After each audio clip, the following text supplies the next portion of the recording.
राधे राधे। आज आप सुनिए कार्तिक मास कथा अध्याय 33वां। दया दृष्टि कर हृदय में भव भक्ति उपजाओ। 33वां अध्याय लिखो कृपा दृष्टि बरसाओ। सूत जी ने कहा, इस प्रकार अपनी अत्यंत प्रिय सत्यभामा को यह कथा सुनाकर भगवान श्री कृष्ण संध्योपासना करने के लिए माता के घर गए। यह कार्तिक मास का व्रत भगवान विष्णु को अति प्रिय है तथा भक्ति प्रदान करने वाला है। पंचकर्म, रात्रि जागरण, प्रातःकाल के स्नान, तुलसी वट सिंचन, उद्यापन, दीपदान, यह 5 कर्म भगवान विष्णु को प्रसन्न करने वाले हैं, इसलिए इनका पालन अवश्य करना चाहिए।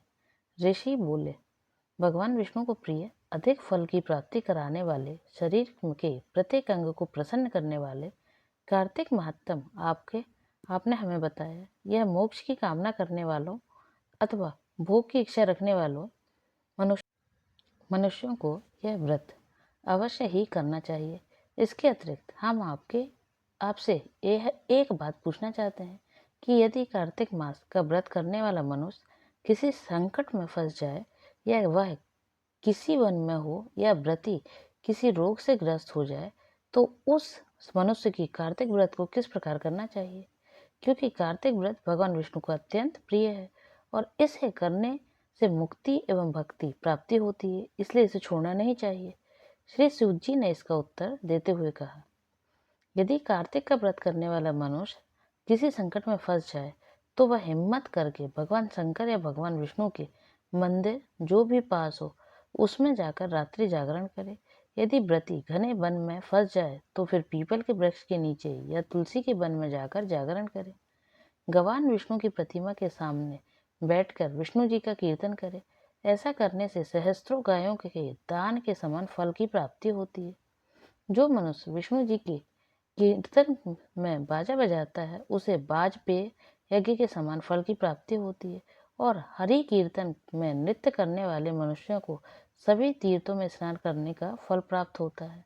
किसी संकट में के समय या रोगी हो जाने और जल न मिल पाने की स्थिति में केवल भगवान विष्णु के नाम मात्र से मार्जन ही कर ले। यदि उद्यापन ना कर सके, तो व्रत की पूर्ति के लिए केवल ब्राह्मणों के प्रसन्न होने के कारण विष्णु जी प्रसन्न कर रहते हैं। यदि मनुष्य दीपदान करने में असमर्थ हो, तो दूसरे की दीप की वायु आदि से भली भांति रक्षा करे। यदि तुलसा का पौधा समीप ना हो, तो वैष्णव ब्राह्मण की ही पूजा कर ले, क्योंकि भगवान विष्णु सदैव अपने भक्तों के समीप रहते हैं। इन सब के ना होने पर कार्तिक का व्रत करने वाला मनुष्य ब्राह्मण, गौ, पीपल और वटवृक्ष की श्रद्धा पूर्वक सेवा करे। शौनक आदि ऋषि बोले, आपने गौ तथा ब्राह्मणों के समान पीपल और वट वृक्षों को बताया है, और सभी वृक्षों में पीपल तथा वट वृक्ष के ही श्रेष्ठ कहा है। इसका कारण बताइए। सूत जी बोले, पीपल भगवान विष्णु का और वट भगवान शंकर का स्वरूप है। पलाश ब्रह्मा जी के अंश से उत्पन्न हुआ है।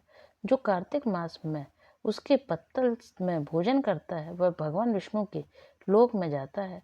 जो इन वृक्षों की पूजा, सेवा एवं दर्शन करते हैं, उनके सभी पाप नष्ट हो जाते हैं। ऋषियों ने पूछा, हे प्रभु, हम लोगों के मन में एक शंका है कि ब्रह्मा, विष्णु और शंकर वृक्ष स्वरूप क्यों है? कृपया आप हमारी इस शंका का निवारण कीजिए। सूत जी बोले, प्राचीन काल में भगवान शिव तथा माता पार्वती विहार कर रहे थे। उस समय उनके विहार में विघ्न उपस्थित करने के उद्देश्य से अग्निदेव ब्राह्मण का रूप धारण करके वहां पहुंचे। विहार में के आनंद के वशीभूत हो जाने के कारण कुपित होकर माता पार्वती ने सभी देवताओं को श्राप दे दिया। माता पार्वती ने कहा, हे देवताओं, विषय सुख से कीट पतंगे तक अनभिज्ञ नहीं है। आप लोगों ने देवता होकर भी उसमें विघ्न उपस्थित किया है, इसलिए आप सभी वृक्ष बन जाओ। सूत जी बोले, इस प्रकार कुपित पार्वती जी के श्राप के कारण समस्त देवता वृक्ष बन गए। यही कारण है कि भगवान विष्णु पीपल और शिव जी वट वृक्ष हो गए। इसलिए भगवान विष्णु का शनिदेव के साथ योग होने के कारण केवल शनिवार को ही पीपल को छूना चाहिए, अन्य किसी भी दिन नहीं छूना चाहिए। यह था कार्तिक मास महात्म का 33वां अध्याय। आगे के अध्याय से जुड़े रहने के लिए चैनल में बने रहिए। तब तक के लिए राधे राधे।